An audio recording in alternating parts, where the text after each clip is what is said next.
구약 성경 22면쯤에 있습니다. 창세기 19장 12절부터 38절까지가 본문인데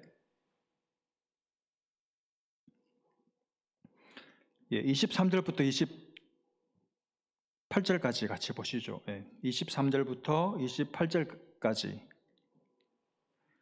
우리 창세기 19장 23절부터 28절까지 한 목소리로 같이 읽겠습니다. 시작. 롯이 소알에 들어갈 때 해가 돋았더라. 여호와께서 하늘 곧 여호와께로부터 유황과 불을 소돔과 고모라에 비같이 내리사 그 성들과 온 들과 성에 거주하는 모든 백성과 땅에 난 것을 다 엎어 멸하셨더라. 롯의 아내는 뒤를 돌아보았으므로 소금 기둥이 되었더라. 아브라함이 그 아침에 일찍이 일어나 여호와 앞에 서 있던 곳에 이르러 소돔과 고모라와 그 온 지역을 향하여 눈을 들어 연기가 옹기 가마의 연기같이 치솟음을 보았더라. 아멘. 오늘은 1년에 한 번 있는, 딱 한 번 있는 Father's Day입니다. 아버지 날입니다. 도대체 아버지의 날이 왜 생겼을까? 제가 좀 찾아봤더니 대략 이렇게 나오더라고요. 1908년 7월 웨스트 버지니아주 한 탄광에서 362명의 광부가 숨지는 사고가 발생을 했습니다. 사건 발생 후에 장례 예배에서 아버지를 위한 날이라는 표현이 처음 사용되었대요. 이듬해 워싱턴주의 소노라 스마트 도드라는 여성이 이 마더스데이와 같이 아버지를 기리는 날을 만들자고 주장을 했습니다. 요 소노라 도드는 홀 아버지 밑에서 자랐대요. 자신을 포함 6남매를 키워준 아버지도 어머니만큼 중요하다고 주장하면서 지역교회와 YMCA 또 주정부 인사들에게 로비를 펼쳤습니다. 그 주장이 서서히 빛을 발하고 각 지역을 중심으로 이를 기념하기 시작했습니다. 이후에 1910년 7월 19일 워싱턴주가 미국에서 처음으로 Father's Day를 공휴일로 제정했습니다. 그러다가 1972년 리차드 닉슨 대통령이 정식으로 연방 공휴일로 제정한 뒤에 지금까지 이어지고 있다고 합니다. 여러분, 그나마 미국은 그래도 이 Father's Day라도 있지만 한국은 제가 알기로 이 아버지 날이 따로 없죠. 제가 혹시나 실수했을까 싶어서 온라인에 들어가서 한번 물어봤습니다. 한국에 아버지 날이 있나요? 이렇게 치고 대답을 기다렸더니 그 똑똑한 걔 알죠? 걔가 대답하기를 한국에는 아버지의 날 대신, 이 말이 기분 나빴어요. 아버지 날 대신 부모님 모두에게 감사를 전하는 어버이날이 있습니다. 이렇게 생뚱맞게 대답을 하더라고요. 살짝 기분이 나빴습니다.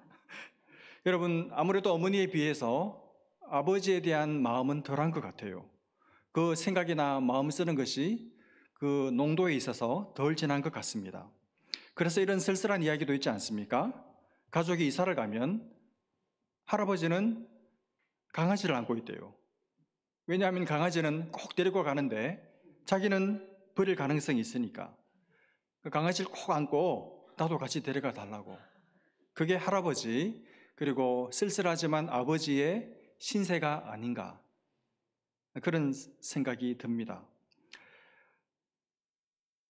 여러분, 아버지는 집안에 별로 크게 도움도 안 되는 것 같고, 그래서 어느 초등학교 아이의 시에서도 말하고 있는 것처럼 엄마가 있어 좋다, 나를 예뻐해줘서. 냉장고가 있어 좋다, 나에게 먹을 것을 주어서. 강아지가 좋다, 나와 놀아주어서. 아버지는 왜 있는지 모르겠다, 이 나쁜 놈. 근데 제가 생각해 보니까, 여러분 한번 생각해 보십시오. 엄마, 냉장고, 강아지, 그거 다 누구 덕에 있는 거예요? 아버지가 없으면 어머니가 있습니까? 아버지가 있어서 냉장고도 있고 강아지도 있고, 물론 자기가 나중에 커서 돈 벌어서 살 수도 있지만 그래도 아버지가 뒤에 있는 듯 없는 듯 그림자처럼 늘 딱 버티고 있기 때문에 그 모든 것이 있는 거잖아요. 그런 불쌍한 처지에 있는 우리 아버지의 마음을 잘 대변해 주는 것 같은 글이 하나 있어서 소개해 드리려고 합니다. 길어서 다 읽을 수는 없고 몇 부분만 제가 발췌해서 읽어드리도록 하겠습니다. 아버지란 기분이 좋을 때 헛기침을 하고 겁이 날 때 너털 웃음을 웃는 사람이다. 아버지의 마음은 먹칠을 한 유리로 되어 있다. 그래서 잘 깨지기도 하지만 속은 잘 보이지 않는다. 아버지란 눈물 흘릴 장소가 없기에 슬픈 사람이다. 아버지가 아침 식탁에서 성급하게 일어나서 나가는 장소는 즐거운 일만 기다리고 있는 곳은 아니다. 아버지는 머리가 새 딸린 용과 싸우러 나간다. 그것은 피로와 끝없는 일과 일터에서 받는 스트레스다. 아버지란 내가 아버지 노릇을 제대로 하고 있나? 내가 정말 아버지다운가? 하며 날마다 자책하는 사람이다. 아들, 딸이 밤늦게 돌아올 때 어머니는 10번 걱정하는 말을 하지만 아버지는 10번 현관을 쳐다본다. 아버지는 늘 자식들에게 그럴듯한 교훈을 하면서도 실제 자신이 모범을 보이지 못하기 때문에 미안하게 생각도 하고 남 모르는 컴플렉스도 가지고 있다. 아버지는 이중적인 태도를 곧잘 취한다. 그 이유는 아들, 딸들이 나를 닮아 주었으면 하고 생각하면서도 나를 닮지 않아 주었으면 하는 생각을 동시에 하기 때문이다. 아버지란 돌아가신 뒤에도 두고두고 그 말씀이 생각나는 사람이다. 아버지란 돌아가신 후에야 보고 싶은 사람이다. 아버지는 결코 무관심한 사람이 아니다.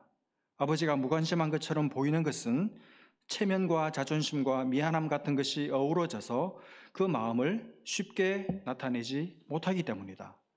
아버지의 웃음은 어머니의 웃음의 2배쯤 농도가 짙으며 아버지의 울음은 10배쯤 그 슬픔이 배어 있을 것이다. 아들, 딸들은 아버지의 수입이 적은 것이나 아버지의 지위가 높지 못한 것에 대해 불만이 있지만 아버지는 그것 때문에 항상 자식들에게 죄인처럼 산다. 어머니의 가슴은 봄과 여름을 왔다 갔다 하지만 아버지의 가슴은 가을과 겨울을 오고 간다. 오늘 이 아버지 이야기 좀 하려고 하는데 오늘 본문의 말씀은 우리가 읽었던 것처럼 소돔 고모라 성이 멸망하는 이야기입니다. 근데 그 한가운데 롯이라는 사람이 등장하는데 이 롯의 집안을 살펴보면서 특별히 롯의 아버지 롯의 모습에 초점을 맞추어서 롯이 어떤 아버지였나 하는 것을 생각해 보면서 우리가 어떤 아버지가 되어야 하고 또 어떤 어른이 되어야 할지를 깊이 돌아보는 귀한 시간이 될 수 있기를 바랍니다. 롯에게서 한 3가지 정도 아버지 롯의 면모를 정리해 볼 수 있을 것 같아요. 그 첫 번째는 신뢰를 잃어버린 아버지입니다. 신뢰를 잃어버린 아버지. 여러분, 지난 주일에 롯의 집안을 둘러싸고 한 난리가 있지 않았습니까? 그 사건을 통해서 소돔의 실상이 드러났죠. 하나님의 심판을 받아 마땅한 도시다. 이게 적나라하게 드러났고, 그래서 이제 오늘 본문에 와서 이 2 천사들이 롯에게 하나님의 계획을 알려줍니다. 이제 하나님께서 이 소돔 고모라 성을 멸망시킬 것이다. 그 소리를 듣고 롯은 그야말로 깜짝 놀랐습니다.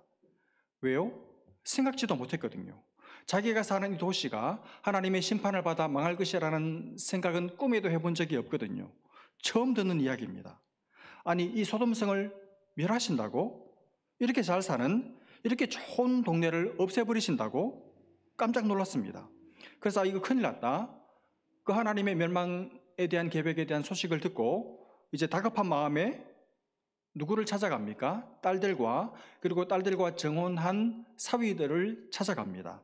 가서 이렇게 이야기합니다. 오늘 보면 14절 말씀을 한번 보시겠습니까? 14절. 롯이 나가서 그 딸들과 결혼할 사위들에게 말하여 이르기를 여호와께서 이 성을 멸하실 터이니 너희는 일어나 이곳에서 떠나라 하되 그의 사위들은 농담으로 여겼더라. 이 성 곧 망한다. 그러니 당장 떠나라. 그러면 여러분, 사위들 입장에서는 그야말로 마른 하늘의 날벼락 같은 소리잖아요. 무슨 생뚱맞게 갑자기 이 성이 망한다는 거야. 어제도 있었고 오늘도 아무 문제 없고 내일도 있을 것 같은 이 성이 왜 망해? 여기가 얼마나 발달한 도시인데, 얼마나 살기 좋은데, 이 좋은 경치하며 이 안락한 편의시설하며 없는 게 없는데, 아니 지상 낙원이 있다면 바로 여기가 거긴데 여기가 망한다니 말이나 되는 소리입니까? 그러니 못 믿죠. 당연히 안 믿죠. 그러니 믿을 수가 없습니다. 그러나 여러분, 이거 지금 누가 하는 말입니까? 장인이 하는 말입니다. 어른이 하시는 말씀이에요. 그것도 한번 그냥 지나가는 말로 장난 삼아 농담 삼아 하는 말이 아니고 그 표정하며 이 말할 때 그 눈빛하며 그 진지함이 그 온몸에서 묻어 베어져 나오는 그런 말입니다. 진심으로 하는 이야기죠. 진심 어린 어떤 면에서 어른이 사랑하는 자녀들에게 하는 애원이고 간절한 호소고 부탁입니다. 그러면 여러분 정상적인 사위들이었다면 어떻게 하는 게 없습니까? 일단 어른이 하시는 말씀이니까 일단 귀 기울여 들어야죠. 그리고 마음에는 안 믿어져도 진심으로 말씀하시니까 이렇게는 대답할 수 있잖아요. 예, 잘 알겠습니다. 일단 자리를 피하고 떠날 준비를 하도록 하죠. 이렇게 맞대응을 하고는 시간을 일단 벌고 집에 가서 곰곰이 생각을 할 수는 있는 거잖아요. 그렇지 않습니까? 그게 진지함에 맞대응하는 정상적인 반응이죠. 근데 이 사위들 어떻게 합니까? 농담으로 이겼더라. 농담으로 이겼어요. 아이고 농담하시네. 재밌는 말씀하시네. 말도 안 되는 소리를 재미있게 말씀하시네. 이러고 그냥 피식 웃고 못된 걸로 했다는 것입니다. 관심도 두지 않았습니다. 마음에 담고 생각할 생각조차 하지 않았습니다. 쓸데없는 무가치한 말로 여겼다는 말이죠. 여러분 이걸 어떻게 봐야 할까요? 사위들에게 탓을 돌릴 수 있죠. 일단 사위들 이 사람들이 시원치 않아요. 믿음이 없습니다. 어른도 몰라보는 녀석들, 예의 없는 자들, 도무지 믿음이라고는 없는 자식들 이렇게 볼 수도 있어요. 그러나 사실은 더 큰 문제는 사위들에게가 아니라 이 롯에게 있습니다. 여러분 왜 이 사위들이 이런 식으로 나왔을까요? 사위들이 보기에 장인이 시원찮았던 것입니다. 특별히 장인의 뭐가 시원찮았을까요? 장인의 신앙이 자기들 보기에도 시원찮았던 거예요. 평소에 장인 롯이 하나님을 믿는 사람이라는 것을 알았습니다. 그러나 장인이 가지고 있는 그 신앙이 부럽지는 않았습니다. 장인이 가지고 있는 신앙을 자기들도 갖고 싶은 마음은 없었습니다. 롯 같은 신앙인이 되고 싶지는 않았어요. 믿기는 믿는데, 믿는다고는 하는데 세상에 빌붙어 사는 그런 나약한, 맥없는 그런 신앙, 자기들이 볼 때도 밥맛이었어요. 자기들이 볼 때도 별로였습니다. 그래서 장인이 하는 소리는, 특히 신앙에 관한 이야기는 늘 듣고 흘렸던 것입니다. 시답잖은 소리, 말 같지도 않은 소리. 당신이나 잘 믿으세요. 당신이나 잘 믿고 당신이 늘 노래 부르는 천국 가서 혼자 잘 사세요. 나는 당신 같은 신앙 부럽지 않아요. 이랬던 것입니다. 그랬던 장인이 이 성 곧 망한다, 떠나라 이렇게 말할 때 그 말이 곧이곧대로 깊이 마음속에 들어올 리가 없죠. 또 그 소리 하시네, 또 그 소리 하시네. 그러고 웃어 넘긴 것입니다. 여러분 롯 사위들에게 신뢰를 받지 못했습니다. 평상시 신뢰를 쌓지를 못했어요. 그래서 결정적인 순간에 농담하는 늙은이 대접을 지금 받고 있는 것입니다. 여러분, 여러분이나 저나 우리의 말이 결정적인 순간에 무게가 있고 싶거든 평상시 쓸데없는 농담 너무 자주 많이 하지 마시기를 바랍니다. 말을 무게 있게 하십시오. 그 사람이 말하면 가다가도 돌아서서 다시 무슨 얘기했어? 들어보고 싶은 마음이 들도록 그런 사람이 되십시오. 신뢰가 가는 말을 하는 사람이 되시기를 바랍니다. 그러려면 평상시에 내가 하는 말과 삶이 일치하는 삶을 살아야겠죠. 농담하는 늙은이, 농담 잘하는 늙은이, 그게 사위들이 바라보는 장인의 모습이었습니다. 그게 사위들의 장인에 대한 평가였습니다. 롯의 자식들로부터 신뢰받지 못하는 모습은 한 번 더 나옵니다. 결국 소돔성은 멸망하죠. 그리고 롯과 두 딸들은 동굴에 들어가 삽니다. 그때 이 두 딸들이 희한한 일을 벌입니다. 어느 날 큰딸이 동생한테 이야기하는 거예요. 32절, 우리가 우리 아버지에게 술을 마시게 하고 동침하여 우리 아버지로 말미암아 후손을 이어가자 하고. 여러분 이게 말이 되는 소리입니까? 어떻게 딸의 입에서 이런 말이 나올 수가 있습니까? 도대체 아버지를 어떻게 봤길래? 아버지 술 진탕 먹여가지고 술에 골아 떨어졌을 때 그때 우리 하나씩 들어가서 동침해서 아버지를 통해서 아이 낳자. 그럼 그 아이는 도대체 롯한테 아들이에요, 손자예요? 뭡니까 도대체? 어떻게 이런 생각을 했을까요? 어떻게 이게 가능할 거라고, 이게 통할 거라고 생각을 했을까요? 평소에 봤던 거예요. 평소에 아버지는 술만 마시면 사람이 개가 된다, 개. 아버지는 술을 마시면 사람이 아니다. 아버지는 술을 마시면 제정신이 아니고 정신 못 차린다. 그때가 기회다. 그걸 딸들이 다 평상시에 봐서 다 아는 거예요. 여러분 그렇지 않겠습니까? 여러분 한 번, 두 번 봤겠습니까? 늘 그렇게 산 거예요. 늘 그렇게. 밤마다 그 짓 하고 산 거예요. 그러니 딸들의 머리에 이게 그 인이 박힌 것이죠. 우리 아버지는 술고래. 술만 마시면 고래가 된다. 아니 술만 마시면 그냥 떡이 된다, 떡. 그러니 오늘 동굴에 들어가서 이런 생각을 하게 된 것이죠. 롯의 평소 모습이 딸들을 이런 생각을 하는 그런 파렴치한 딸들로 만들어낸 것이죠. 그러니까 보십시오. 롯은 한마디로 사위들한테도 딸들한테도 못 볼 꼴을 너무 많이 보여준, 그래서 신뢰를 전혀 받지 못했던 불쌍한 아버지였습니다. 참으로 가슴 아픈 이야기죠. 여러분 성경이 왜 이런 이야기를 기록해 놨을까요? 우리 보고 한번 생각해 보라는 것입니다. 여러분과 저는 어떻습니까? 우리는 우리 자녀들에게 뭘 보여주고 있습니까? 어떤 모습을 보여주고 있습니까? 아니면 어떤 꼴을 보여주고 있습니까? 아니 자식들이, 우리 교회 젊은 아이들이, 우리 주일학교 아이들이 우리를 보고 뭘 배우고 있을 것 같습니까? 혹시 교사들, 교사 모임하면서 남의 뒷담화 한 적 없습니까? 어르신들 식사하면서 은근슬쩍 남을 깔아뭉개는, 그러면서 자기를 은근히 죽게 세우는 그런 말을 한 적이 없나요? 아이들 앞에서, 젊은 사람들 앞에서 어른스럽지 못하게, 점잖지 못하게, 점잖다, 이 말은 젊지 않다는 말이에요. 나이와 관계없이 정말 성숙한 사람, 점잖지 못하게, 어른스럽지 못하게, 못 볼 꼴 보이고 못할 말 한 적 없습니까? 그래서 아이들 마음속에, 젊은이들 마음속에 우리 교회는 배울 사람이 없어. 우리 교회는 배울 직분자들이 없어. 우리 교회는 배울 어른들이 없어. 믿고 신뢰하고 내가 어려움을 당할 때 찾아가서 자문을 구하고 싶은 그런 어른을 잃어버린 그런 불쌍한 아이들로, 불쌍한 젊은이들로, 불쌍한 세대들로 우리가 만들어 놓지 않았습니까? 깊이 반성해 볼 문제예요. 여러분 아이들, 젊은 청년들 탓하기 전에 우리 자신들부터 들여다봐야 합니다. 내가 아이들이 봐야 할 모습을 정말 보여줬는지, 정말 얘네들이 듣고 힘이 나고 살 소망이 생기고 말을 들으면 힘이 나고 기뻐하고 격려를 받고 그런 말을 내가 이들에게 해줬는지 점검해 봐야 돼요. 그렇게 살았다면 이 사회이들 같은 이런 형편없는 인간들은 안 나올 거예요.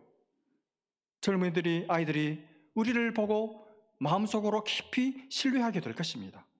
저렇게 살아야지. 그리고 결정적일 때 우리 말을 농담처럼 여기고 버리는 일은 절대로 없게 될 것입니다.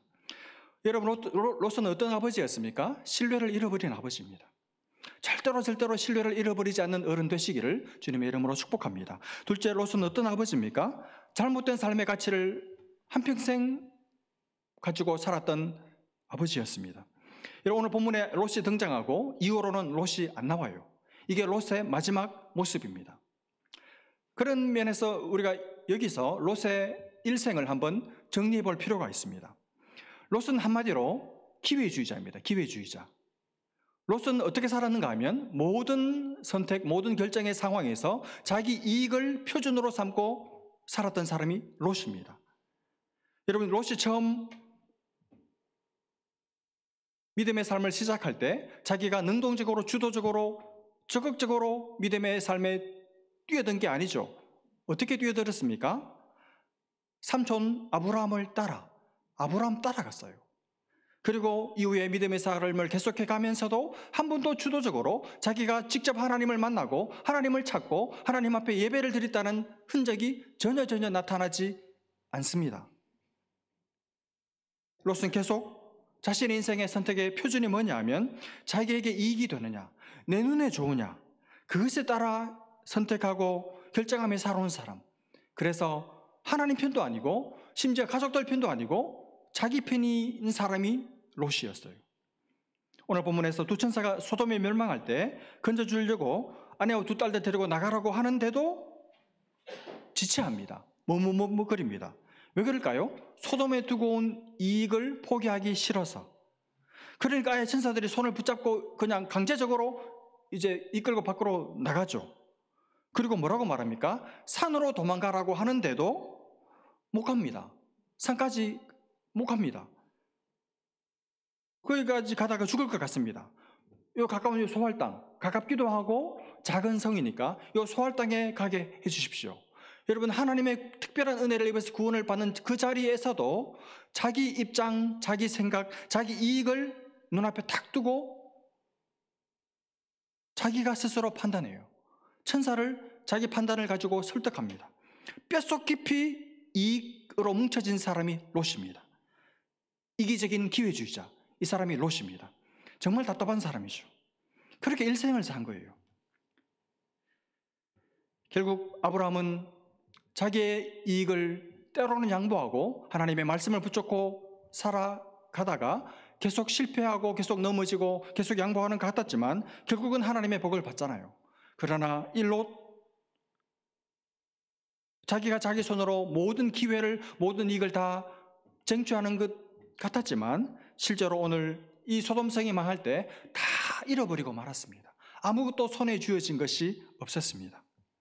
여러분, 우리가 자녀들에게 물려줘야 할 것, 내가 내 생각으로, 내 머리로, 내 수완으로 나의 이익을 쫓아 살아가지 않고 하나님의 말씀을 따라 하나님의 말씀을 붙쫓아 때로는 손해보고 때로는 양보하고 그러면서도 끝까지 하나님의 약속의 말씀을 붙잡고 믿음으로 그 길을 걸어가는 그 삶을 내가 살아내고 그 삶을 우리 자녀들에게 보여주는 것, 그게 최고의 유산인 줄로 믿습니다.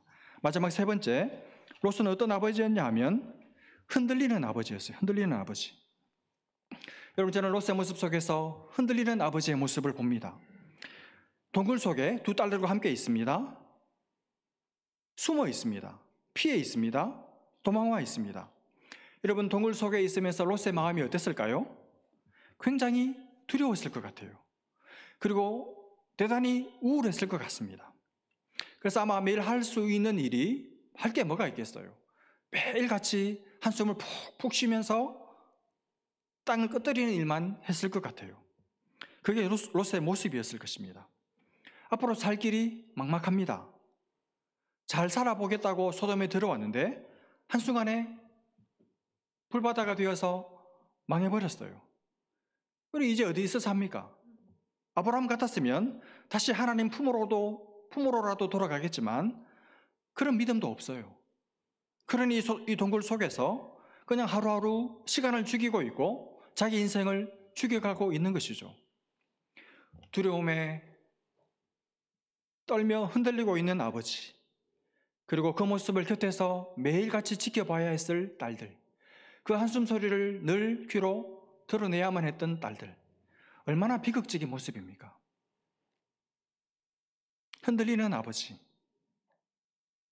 여러분, 태산같이 여겨졌던 믿음직스러웠던 절대로 흔들리지 않는 내가 기댈 수 있는 바위 같던 아버지가 흔들리는 모습을 내 앞에서 보일 때가 있습니다. 아버지들도 흔들릴 수 있습니다. 아버지도 사람이죠. 때로는 유혹 앞에서 나이를 먹어가며 인생의 위기를 만났을 때 여러분, 아버지도 흔들립니다. 혹시 여러분 중에도 여러분의 그 믿음직스럽던 아버지가 흔들리는 모습을 보신 분들도 계실 거예요. 여러분, 그때 어떻게 해야 할까요? 저는 오늘 본문을 보면서 이랬으면 어땠을까? 그런 생각을 했습니다. 만약에 그때 롯이 동굴 속에 있으면서 어쩔 줄 몰라 하면서 흔들리고 있을 때 두 딸들이 이런 해괴망측한 도모를 하지 않고 반대로 이 두 딸들이 정신을 딱 차리고 아버지를 향해서 직언을 날리면서 아버지를 인격적으로, 신앙적으로, 심정적으로 붙들어주고 아버지를 인격적으로 지지해주고 다시 믿음으로 일어서도록, 아니 정말 진짜 믿음으로 삶을 시작하시도록 그렇게 이 딸들이 아버지를 격려해주고 딱 붙들어서 하나님 앞에 세워냈다면, 그러면 어땠을까? 그러면 어떻게 되었을까? 그 생각을 해봤어요. 여러분, 물론 아버지 롯 스스로 일어나야죠. 그러나 아버지도 스스로 못 일어날 때가 있습니다. 일어날 힘이 없을 때가 있어요. 그때는 자녀들이 정신을 차리고 일으켜 주는 것이죠. 여러분, 오늘 세 가지 말씀을 드렸는데, 오늘 여러분의 아버지를 생각하고 감사하시고, 혹시 이제 내가 오히려 아버지를, 흔들리는 아버지를 붙들어 드려야 될 입장에 있다고 느껴지신다면 그 아버지를 비난하지 말고 붙들어 주시는, 아버지를 세워주시는 그런 자녀들 되시기를 바랍니다. 아버지의 날에 하나님께서 우리 모두의 가정에 복을 주시고 은혜를 주시기를 주님의 이름으로 축복합니다. 기도하겠습니다. 하나님 아버지의 은혜를 감사합니다. 아버지를 주시고 아버지 되게 하시고 하나님 아버지를 모시고 그리고 아름다운 가정, 복된 가정을 누리며 살게 하신 그 사랑, 그 은혜에 감사하고, 하나님 아버지 절대로 자녀들에게 신뢰를 잃어버리지 않는 부모 되게 도와주시고, 인생의 바른 길을 걸어가는 신앙의 본을 보이는 부모 되게 도와주시고, 하나님, 우리도 원치 않지만 흔들릴 때 자녀들의 도움으로 일어설 수 있는 그런 성숙한 자녀를 보는, 복을 누리는 부모 될 수 있도록 우리 가정마다 복의 복을 더하여 주셔서 하나님 아버지, 실패한 가정, 안타까운 가정 되지 않도록 우리 모든 교우들의 가정에 복을 더하여 주옵소서. 믿고 감사하며 예수님의 이름으로 기도합니다. 아멘.